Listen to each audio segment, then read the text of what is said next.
Hello everybody, welcome back to the Young Fan Podcast and welcome to another League One Roundup here on the channel. Game week number 5. It's a Monday morning. I really do apologise. I've been really busy this week. Yesterday, absolutely all over the shop, but we're back on Monday morning to round up 4 selected games and we'll be commenting on all of the games in a little bit of detail, but 4 games in extreme detail, looking at those games on a tactical level, looking at how those games generally panned out, looking at the stats, highlighting some key players as well. A brilliant weekend with some huge games in League One as well. In the comment section down below, as per usual, give me your thoughts. I love the comment section. It's a brilliant little discussion, and that's all down to you. Give me your thoughts in the comment section down below. I'll be replying and responding to all of them as per usual. Amazing sort of stuff. Also, leave a like and subscribe, please. It'd be incredible if you could do both of those things. But on the road now to 2.8 thousand subscribers. I can't believe I'm saying that. We're literally jumping through subscribers day by day, and that's all down to you. So thank you so much for that. Right, let's get into it because we've got some games to look at in some good detail. And like I say as well, we'll be talking about all the other games in a little bit of detail as well, sort of commenting on the other matches. Because I could have selected more than 4, but I've had to narrow it down to 4, and that was tough. That was my first challenge, I'm going to be honest. So Barnsley versus Wycombe Wanderers is the first game we're going to take a look at today. I didn't do a prediction, of course, for any of these games. I've been really busy this week. Thursday, I had my exam results. If you got your exam results, by the way, please let me know how you did. I'm sure you did amazingly well, but it's been a really hectic week. I didn't predict any of these games. However, I don't think I'd predict Wycombe to win away from home against Barnsley 3-0 that comfortably. Not because I don't back Wycombe, and I probably should back them, because the fact that they're so good at being the underdogs, their backs against the wall mentality, they just thrive off. Gareth Ainsworth, he just gets those players going in a way where, you know, when they are against it, they just managed to get through, and they do it again yesterday, or should I say on Saturday. You can see here, looking at these recent results, it's been, fairly mixed of both sides. We'll start with Wycombe, a 3-0 win on the opening game against Burton Albion. Since then, though, a 3-0 loss to Bolton, a 2-1 home defeat to Shrewsbury, and a 3-1 defeat against Exeter on the last Tuesday. It hasn't been brilliant since Burton. It's been a win, of course, against Burton, 3 defeats on the bounce, and then a really difficult game away against Barnsley. And to be honest, I certainly, like I say, would not have predicted them to get through that game, because I think Barnsley are a very good side, even though they've been really mixed. We'll come on to them in just a second. Home advantage is massive. Building on results is really important. And a lot of things suggested that Barnsley should be going into this game with more confidence. You can see, looking at the recent results for Barnsley as well, they lost, of course, in the opening game of the season against Plymouth. They beat Cheltenham. Michael Duff, of course, his old club. They beat Middlesbrough in the Carabao Cup. They lost to Derby away. They then won against Bristol Rovers quite comfortably 3-0. Then lost to Wycombe 3-0.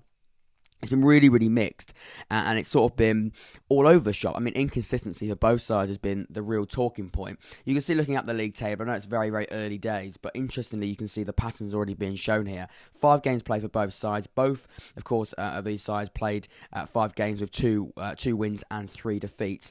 8 goals scored, 8 goals conceded for Wycombe. 5 goals scored, 6 goals conceded for Barnsley. Very inconsistent. 6 points for both of these sides, a win, 3 losses and a win for Wycombe, and then loss for Barnsley. And Michael Duff will be looking at this now, and he'll be thinking we need to gain some sort of consistency. And so will Gareth Ainsworth, but I think with Barnsley in particular, they have that ambition straight away to get back into the Championship. They got relegated, of course, last year. They appointed Michael Duff. They've sort of gone down this sort of refreshment route. They wanted to sort of refresh that football club in different ways, and one of them was getting a new manager in it. And Michael Duff is proven in League One. He did a brilliant job at Cheltenham, and he'll know, based on last year as well, staying up and all those different types of things, you've got to gain some sort of consistency, and the quicker you do that, the better. Early doors, we look at the sides that are already sort of looking really good for promotion. Look, that's quite a strong statement, but sides you expect to be up there pushing for promotion and already in those top 6, also as I say, top 8 places. Derby, Bolton, Charlton, Plymouth, Sheffield Wednesday, Pompey, Peterborough and Ipswich. Look at that form. You can see there, the consistency is already really being shown. Plymouth a little bit hot and cold, but you look at the sides above them, Pompey, Peterborough and Ipswich, really looking quite impressive, and you can see they are really gaining this sort of winning mentality and underdog, not really going down the underdog route, that's more Wycombe, but they're going down this, I think, unbeaten rhythm that they're sort of finding themselves. You can see that Ipswich, they drew their first game, but since then they've won 4. We'll come on to Ipswich, of course, in a few moments. What I'm trying to say is that you've got to gain consistency early doors, and unfortunately, Barnsley are sort of struggling a little at the moment, but of course, there's still time. As for Wycombe, again, they've got to build off that result, and we spoke about Barnsley not being able to build on that result against Bristol Rovers. They won 3-0, and for some reason they can't build on that. And why is that? And that'll be something that Michael Duff will be looking at as well. In terms of the momentum graph, you can see as we scroll up how the game panned out. First half, absolutely all Barnsley. We speak about all the time having dominance and having good spells and then not being able to take them. Barnsley, a bit of a prime example of that. You can see there they had 4 big spikes during during the first 45, and then in that first 45, the one blue spike for Wycombe, they make it 1-0, and it's Anis Mohamedi, the young lad, who's doing a brilliant job for Wycombe recently and for the past few years now. He makes it 1-0, and you can see the graph there. Barnsley, they were on top in that first half, very, very dominant, but they couldn't take those chances, and they're going to be looking back now and sort of ruin those missed chances because they should be doing much better than not scoring a goal and going 1-0 down at half time against the run of play. It'll be frustrating. Looking at the second half, though, it was a definite, I think, game of two halves. You can see in that second 45, Wycombe, they took real good control. I think Gareth Ainsworth probably would have said to them at half-time, look, we've sort of got away with a little bit in that first half. We probably shouldn't have deserved that goal, but let's make sure we get the 3 points. And they certainly did do that. They look much better going forward. Once again, though, the possession stats, exactly what we expect. Wycombe not dominating in possession. Barnsley in overall 56% possession. First, it was 54% possession, more shots on target. Second half, they had more possession, even more possession. 59% possession. Interestingly, the pattern that always gets shown here, Wycombe in a half where they look much better going forward, with 11 shots to their 4, 6 shots to their 1, big chances to their 1 to their none. They've actually got less possession. They are better when it comes to direct attacks. If they got most of the ball, they're not doing much with it. When they haven't got the majority of the ball, they're being much more direct, and they like getting the ball up and playing very, very Gareth Ainsworth, and that is not lump it, that's disrespectful, but certainly direct. And, we spoke about it in an episode we did, I think it was 2 weeks ago, when we looked at some of the graphs and we looked at direct attacks. Wycombe are going to be top of the table. They were last year, they will be this year. They don't like having the ball, sort of playing it round the back and trying to break through, work it into the box, or try and be patient almost. It's try and get hold of the ball. Can we get in behind, and can we go long and try and get players to hold it up? That'll be the aim. Of course, Sam Vokes is not available at the moment. I believe he's still out injured, so that's going to be a bit of a loss. And for Wycombe, that'll be a struggle. But either way, they got away with this one massively. Well, they didn't get away with it. They got away with not having Sam Vokes in brilliant style. And they did a really, really good job of beating Barnsley in the end, very, very comfortably. It was 3 goals to 0 for Barnsley and for Michael Duff. It's not a brilliant result, this one, and the inconsistency continues. But as for Wycombe, can they build on this result and start gaining some consistency and start climbing up the table? We'll have to wait and see. The first game, Barnsley 0, Wycombe Wanderers 3. Right then, let's see where we're going next. I haven't got my bit of paper next to me, and I'm regretting it. I thought I'd remember which games we're going to be taking a look at, and I've now completely forgotten. I think we're going to go to Pompey next, because Portsmouth, well, they're on a bit of a roll at the moment. They're doing a brilliant job, and I want to talk about Portsmouth because they beat Bristol Rovers 3 goals to 1, and you can see, just really quickly looking at the graph there, fairly comfortably. We'll come on to them and come on to that in a little bit more detail in just. But for Portsmouth, I know it's early days, but you can see looking at the graph, dominant once more, and you can see looking at the table, they're gaining some real rhythm. And Danny Cowley, we speak about it all the time. I speak about it just then about Barnsley. Rhythm, consistency, for a side that want to get up, it's so important when the competitivity of this division is only getting, I think, harder and getting more difficult, and it's getting more grueling, I think, at times. You've got to be able to get that consistency early doors. And once again, Pompey are proving that is the case, because they're third in the league. Haven't lost a game yet. 3 wins and 2 draws. The 2 draws, of course, came at the start of the season against Sheffield Wednesday and Lincoln. But since then, it's been 3 wins on the bounce. 11 points on the board at the moment. And like I said, they're unbeaten and they're doing a very, very good job. I speak to Tom all the time, Thought I've written all over it. Great guy, great channel. There's his regular shout out. He's fourth in the 4th episode of the season, the 5th episode of the season, sorry. And we speak about all the time. We speak about, I think he mentioned actually in his actual video. And he said in the recent weeks, they've seen such dominance. And I say we have, because I think we've all seen by just looking at the games that Pompey are part of. They look so dominant. They look so dominant in those games. They look not at ease, because that's been a little bit too harsh. They have been threatened slightly, because they are still conceding goals here and there. And the clean sheets will probably be the next piece of work that Danny Cowley will be hoping to sort of resolve. But generally, going forward, and if the final outcome, they do look really quite comfortable. And as a fan, as a football club, as a manager, as a player, that's exactly what you want. You want to be comfortable with the possession, you want to be comfortable with the way that you play, especially going forward. And interestingly, that's the actual opposite of what Oxford are feeling at the moment. We are not comfortable going forward, we don't look at ease, and we look like we're overthinking. At the moment, Pompey, they're going forward with such fluidity. And if you go forward with such fluidity, the goals are going to come, the chances are going to come, and you're going to win games of football. Even if you do concede one goal there and one goal here, if you can score 3, they beat Cheltenham 2-0 comfortably. They beat Cambridge 4-1 on Tuesday. These are games where they're just looking so good going forward, and teams can't defend against it. And they look in so much control. Looking at the graph again, and that's a complete example of this by looking at the graph. You can see the first half completely Pompey. They dictate the way the game wants to go. If they want to up that tempo, they'll up the tempo. If they want to sort of slow the game down a little bit, they'll slow the game down a little bit. And I mean, yeah, there was a bit of a scare when Bristol equalised, but generally after that point, they still looked really much in control. And, they went on to win the game 3-1. They went 1-0 up, of course, in that first 45. It was 1-0 time.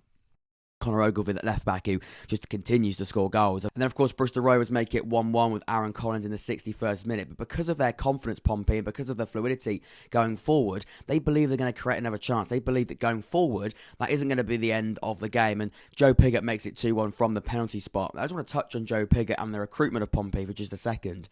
Very, very impressive. I know Danny Cowley was in charge of recruitment before going into this window. And I think he still is. I don't know whether or not that recruitment process has changed with a new director of football. I still believe he's very, very influential. And this is such a smart piece of business. On top of a lot of others, I look at players in that starting lineup. Of course, Marlon Pack has come through the door. Owen Dale, of course, scored a goal as well in injury time to make it 3-1 on loan from Blackpool. You look at people like Michael Morrison, who's come through the door. Joe Rafferty has come in as well. On the bench, there's a few new faces. Zach Swanson's come on loan from Arsenal. A few others. Dane Scarlett on loan from Tottenham. Joe Pigott, of course, has come on loan from Ipswich. So a part of a deal with Harness, I think, or there was something going on there. Tom Lowry's come in from Crewe. These are all people that have been very, very smart, and, not all of them are on the bench, and not all of them are in that starting 11 either. It's very, very even, because it's certainly helped that squad depth, and it's been a very, very impressive window for them when it comes to recruitment. And Joe Pigott, of course, somebody who sort of laughed out at Ipswich, to be honest. I think he's proven quite a few people wrong, and he's saying, look, maybe it is a penalty, but he scored a great goal against Cardiff in the EFL Cup, and again, he looks to be a real nuisance. And up front with Colby Bishop, of course, Colby Bishop, we haven't spoken about him, another brilliant piece of recruitment as their new number 9. I think they are looking in brilliant shape. And of course, like I say, Owen Dale makes it 3-1 in injury time to finish that game off, and Joey Barton's side lose by 3-1. My man of the match, I mean, it's difficult really. I probably would go, Owen Dale's got a really good scoreline here. I'll speak about Connor Ogilvie in a little bit more detail for one more second. That left back, darting up the left-hand side, get on the back post. I mean, he's doing such a good job of it, and that is something that they continue to do, and it works with such effect. You can see here, we enlarge it so it goes in the middle of the screen. 7.5 rating. You see average position, as we expect, bombing down that left-hand side, and you can see, looking at exactly where he is, he can play higher up here as well. You can see how high Pompey are trying to play with their fullbacks, but also just in front of that halfway line is where he's sort of averaging out. Still fairly high up. They're not defending too deep. We know that Pompey are going to play with that high line. You can see the way that they played fairly easily with just one heat map there. They like to play with a high line. They like to push opposition into areas where they don't want to be, and that's again pushing them back. And of course, Pompey are playing with that quite forward front line, also quite high line from the defensive back four as well. Of course, Connor Ogilvie, a goal again, and a brilliant performance from him. So he probably would be someone that I'd highlight. Let me know your man of the match in the comment section down below. For Bristol Rovers, not a brilliant result. Since their win against Oxford United, they haven't been in brilliant form, and they have been struggling. So what does that say about Oxford? What does that say about Bristol Rovers? We'll have to wait and see. I still think they're going to be fine in terms of staying in the league. That'll always be the aim. Can they stay in the league? I don't think that's going to be a problem. They've still got 2 wins this season, 6 points, and 3 defeats and 2 wins. But getting back to winning ways will be the hope for Joey Barton, because 2 defeats on the bounce isn't ideal. But for Pompey, it's a brilliant win. It's a comfortable win once again, and they look in brilliant once more. Shrewsbury versus Ipswich is the next game we're going to take a look at here. And normally we look at the recent results, normally we look at the stats, but can we just have a little look at this momentum graph here? Have you seen anything like that? was Shrewsbury there? Did Shrewsbury actually play in this game? Because I don't actually know where their players were. Look, I don't want to be disrespectful towards Shrewsbury. A lot of it is because of Ipswich's quality. But you can see here, going forward, Ipswich just in total control. We talk about Pompey being, at ease really against Bristol Rovers at times. I mean, they certainly were. But look at this. This is Ipswich and Kieran McKenna's side to an absolute T. Keep hold of the ball. Possession stats are going to be fascinating. 67% possession to the away side in this game. First half, it was 70% possession to Ipswich. Second half, a bit more even, but not much in it. 62% possession to Ipswich, of course, the away side.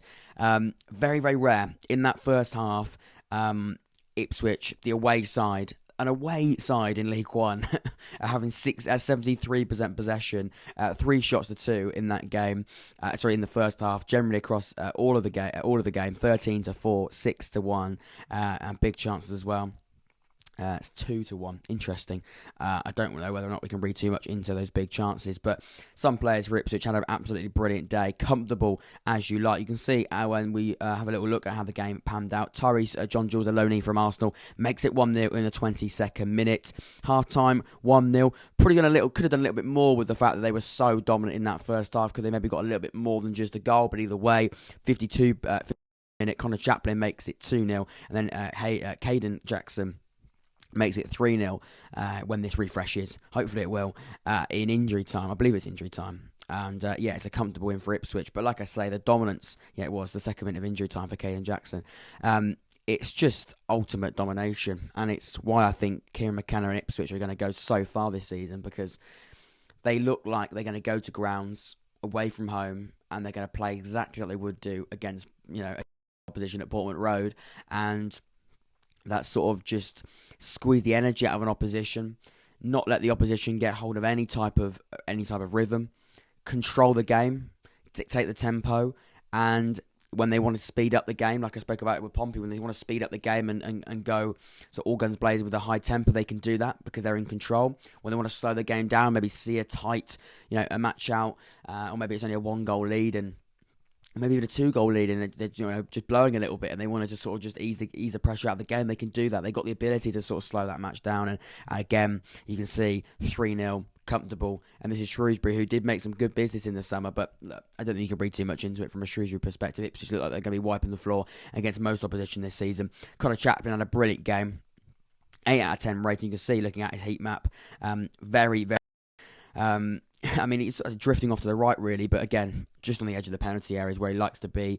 We know the way that they like to play Ipswich with the sort of 2 attacking midfielders behind the 1, but they can drift wide, sort of kind of Chaplin playing sort of like a attacking midfielder, but drifting out onto that right-hand side. He can almost play as, not a winger, he's never really playing as a winger, he's definitely more narrow than that, but he can sort of get hold of the ball, be a bit more creative, brilliant dribbler of the ball. He can create, he also can score. He got of course, a really good goal. And a very important goal in that one. Of course, Ipswich as well against Burton. They weren't completely dominant when in their last game. They only won that game 1-0 in the end, wasn't it? And it wasn't utter dominance. Burton had their moments in the first half. They're pretty lucky not to be going down 1 or 2-0 Ipswich, but in this one, they didn't really let Shrewsbury have a sniff whatsoever. In terms of shots, you can see across the entire game, not many. 4 shots for Shrewsbury in the entire game, 13 to Ipswich. Very, very dominant played, and more to expect, I think, for Ipswich, because that's the way that Kieran McKenna likes to play, and once more Ipswich do a brilliant job of it. Right, let's move on to the final game, then we're going to be breaking down in a little bit more detail. You can see we're going to be going to the big one. They're all big, but this one's fairly big. Bolton Wanderers against Sheffield Wednesday. So Bolton versus Sheffield Wednesday is the last game we're going to chat about here. Sheffield Wednesday doing a very, very good job of winning 2-0 away from home at the University of Bolton Stadium. Now, this is a question for Sheffield Wednesday fans. I'm seeing quite a lot in the comment section chat after their defeat to Peterborough on Tuesday.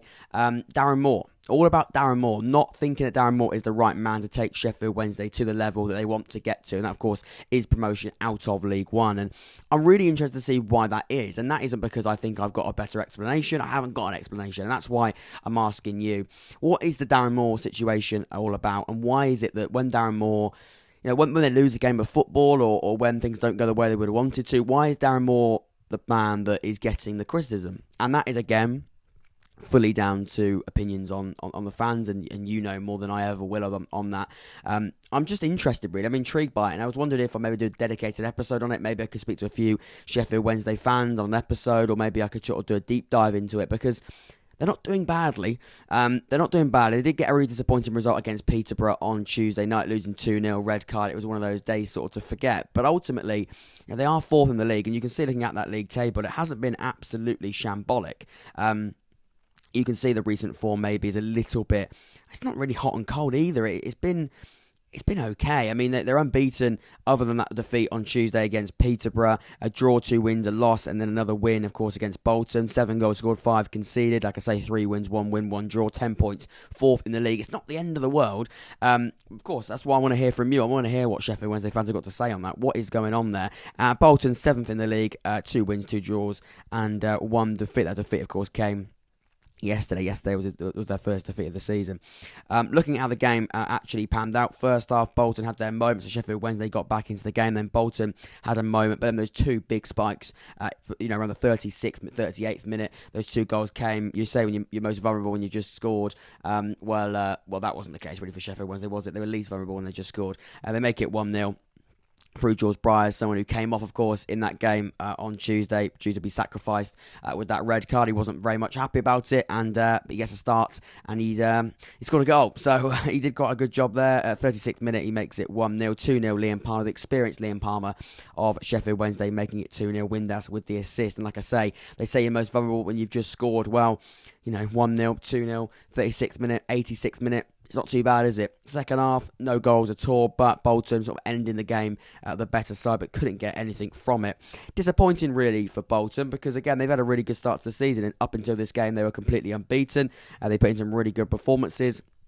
They look really good going forward. Their home form under Ian Evatt is a really, really good record, and Ian Evatt's a really good manager, I believe, at this level, and someone that I think really will take Bolton to the next level. I speak to a lot of Bolton fans on a regular basis, and they say that Ian Evatt is the right man to do it. And interestingly, on the other side of that, you've got Darren Moore. A lot of Sheffield Wednesday fans don't feel he's the man that can do it, and I'm intrigued by it. I really, really am. But it's a brilliant result for Sheffield Wednesday, winning away from home against Bolton. What does this mean for them going into their next games? Well, of course, we've got the Carabao Cup on Tuesday, so that will be interesting. But other than that, I mean, they've got Bolton have got Villa, Sheffield Wednesday have got Rochdale, and then it's Plymouth away for Bolton, which won't be easy whatsoever. They need to get back to winning ways, and Sheffield Wednesday, they host Forest Green. You think they could get something from that game. So, yeah, interesting. Bolton weren't the favourites to this one. It was going to be Sheffield Wednesday, 41% possession, 41% odds to win this one, over 37% for Bolton Wanderers. In terms of those stats, it was actually Bolton that had the majority of possession, 57% possession, the same amount of shots, the same amount on target. But those clinical pieces of finishing in that first half, in quick concession, means that Sheffield Wednesday come away with a 2-goal lead and a 2-goal win. And interesting, very, very interesting. That first half, though, 55 to 45, same amount of shots, just not on target for Bolton, which will be concerning. Second half, though, it was the same amount of shots as again, more on target for Bolton, but they weren't able to break the deadlock or try and get a little bit of a comeback. Generally, the individual performances look very, very good. Liam Palmer, the experienced man, the captain, of course, getting a very important goal. George Briers, like I say, he's got a brilliant goal as well. And Barry Bannon, who wasn't in the game against Peterborough, I believe was maybe injured or something that was maybe a strange tactical decision. He did come off in the game, so maybe that's because he is carrying a knock, or maybe he is recovering from an injury, back in the side, back in that starting 11, back impacting games as we know he can. So we know Barry Bannon and the quality that he has, and once again he is showing that. Right, as promised, have a little look at the other results, because it wasn't just those 4 games that played in League One.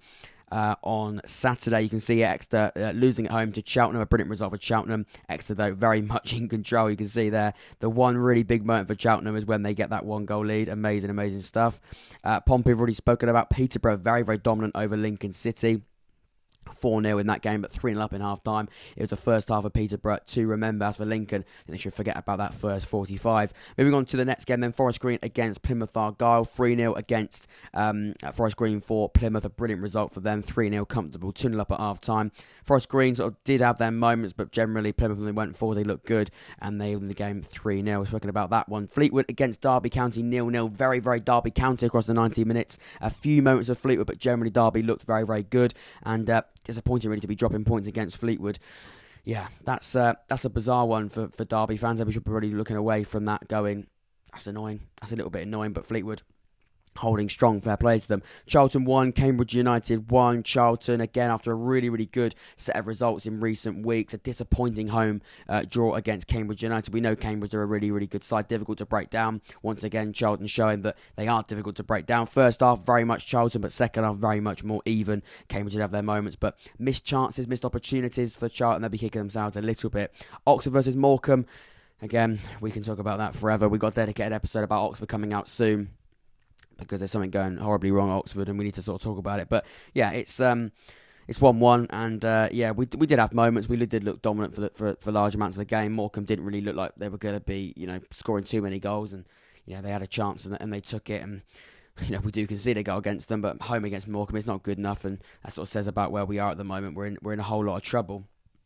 And we need to get out of it as quickly as we can, because, before you know it, the season, you can't play catch-up. We speak about it all the time, teams that don't, we speak about it right at the start, Barnsley, Wycombe, you can't play catch-up. The competitivity and the level of quality you need to be putting a promotion push in, or really looking at even thinking about a promotion push, you do need consistency, and that has to start from the first game, really, because you will run out of games. That's the bottom line. Have we missed any games? I don't know if we have. Of course, we have MK Dons drawing at home to Accrington. Accrington, the banana skin, we know all about 1-1. And Burton losing once more against Port Vale by 2-0. Very, very disappointing for Burton. Jimmy Ford Hasselbank risking he's going to resign as manager. Or should I say warning he's going to risk resigning as manager. I don't know whether or not Jimmy Ford Hasselbank is the problem. He said that he is the problem. I don't think he is. I think he's a good manager, to be honest. Linked with Barnsley in the summer. I think he is. I think he's a good coach, a good manager, but I don't think he's got the resources there whatsoever. The players aren't good enough. The squad's not good enough, and they just aren't in a good place whatsoever. They're plummeting down the league, and we're only 5 games into the season, so they need to really, really sort themselves out if they're going to think about any sort of relegation saviour, and that's crazy 5 games in. Interestingly, Jimmy Frost Hasselbank was the man that saved them from a relegation battle similar to like this about 2-3 years ago. Well, he's the manager now, so he's not going to come back and save them. They need to find someone else to come and save them. I don't know if they're going to be able to be honest. Very, very worrying times for Burton. But anyway, this has been my League One roundup for game week number 5. Sorry it's late. Hopefully you do still enjoy the episode of the podcast. Leave a like, join the Discord server, link in the description.